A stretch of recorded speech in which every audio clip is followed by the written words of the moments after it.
আসসালামু আলাইকুম। Hello everyone. আজকে আমরা দেখাবো একটি ব্যাকো রেফ্রিজারেটর। এটার প্রবলেম হচ্ছে নর্মালে ঠান্ডা আসে না। এটি একটি নন ফ্রোস্ট টাইপ ফ্রিজ।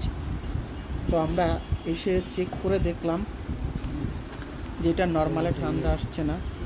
তো ভালোভাবে চেক করে দেখলাম যে এটার গ্যাস লিক হয়েছে। গ্যাস কমে যাওয়ার কারণে নর্মালে ঠিকভাবে ঠান্ডা আসছে না। তাই আমরা একটি কনডেন্সার লাগিয়ে দিয়েছি পিছন সাইডে।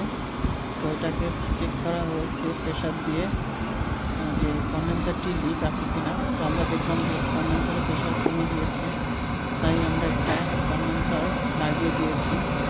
এখন কনডেন্সারটি আমরা ঝালাই করছি সেটিং করার পর।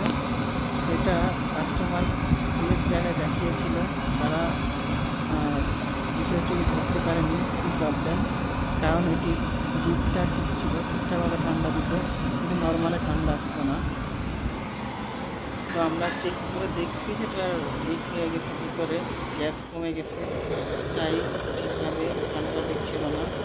তো আমরা চেক করে এটা কনডেন্সার লাগিয়ে দিচ্ছি। এই ধরনের কোনো প্রবলেম যদি হয়ে থাকে ব্যাকো ফ্রিজের বা অন্য কোনো প্রবলেম, যে নর্মাল ঠিকভাবে ঠান্ডা আসছে না, তাহলে অবশ্যই আমাদের সাথে যোগাযোগ করবেন।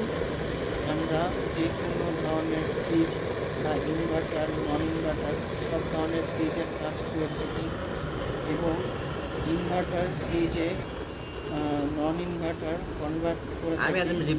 ধরো ডাবল ডোর রেফ্রিজারেটর কম্প্রেসার নষ্ট হয়ে যায়, শুধু কম্প্রেসার রিপ্লেসমেন্ট করেই কাজ করে দেওয়া যাবে।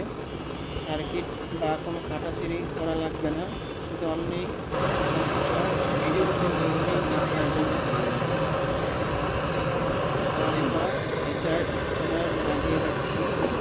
এটি হলো গ্যাস ফিল্টারিং স্টেনার কাজ, এটির মাধ্যমে গ্যাস যত ময়লা আছে সব কিছু এটার মধ্যে ফিল্টার করা হয়। তো আমরা ফিল্টার লাগানো শেষ, ক্যাপিলারি ঝালাই করে দেওয়া হয়েছে। তো এগুলো আমরা প্রেশার দিব, প্রেশার দিয়ে চেক করব যে কোথাও আর কোনো লিক আছে কি না। তো সব চেক করেই আবার ভ্যাকুয়াম করে তারপরে গ্যাস চার্জ করব নতুন করে। তো আমরা এখন এটাকে সব কিছু সেটিং করতেছি, যেহেতু আমরা আলাদা একটি কনডেন্সার লাগিয়েছি। ঠিকঠাকভাবে সেটিং না করে দিলে এটি ভালোভাবে ঠান্ডা দিবে না, তাই আমরা এখন এটিকে